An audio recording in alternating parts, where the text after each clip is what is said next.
So what is Chinese immortal fantasy or xianxia? I get that question a lot because I wrote an epic fantasy story that has a xianxia mood. This is Shazzwick of Land Volume 1 Time Becomes Relevant. To explain xianxia, I think we should contrast it with its cousin, wu'xia.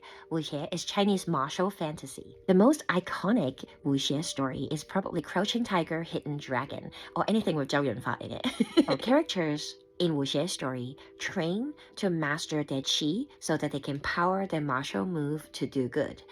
Generally, that's where the xie come in. Xie is a very specific concept that is loosely translated to hero sometimes, but it's really not a one-on-one mapping. That's a story for another day. So if you guys are interested, let me know in the comments and I will try to make time to make that video. But back to xianxia.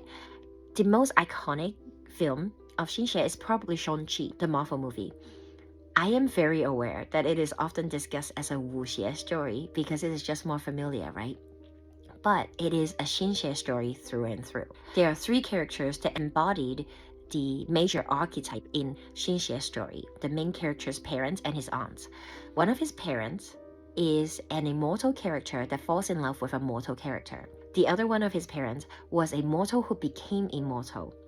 His aunt is an immortal character whose life work is to protect something precious from certain mortals as well as evil forces. So those are major archetypes in xianxia. It's very exciting. In xianxia's story, oftentimes you have immortal characters forming deep and meaningful relationship with mortal characters. And you can see where some of the central conflict would lie, right? So, for example, if the relationship we're talking about is a love or romantic relationship, it's usually not so much about will they, won't they.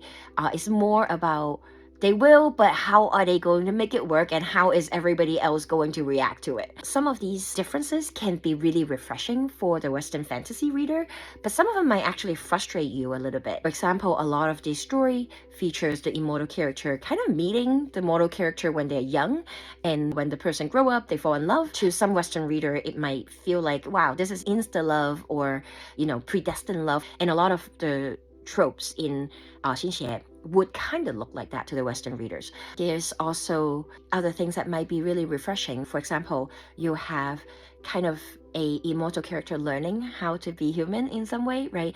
Learning the joy of people who kind of live a shorter life. What are some wisdom that you gain by having an expiration date to your life? So a lot of these kind of things are explored through xianxia's story. Anyway, I hope this has been helpful. So thank you for watching. Let me know in the comments if you have any questions. Anyway, bye!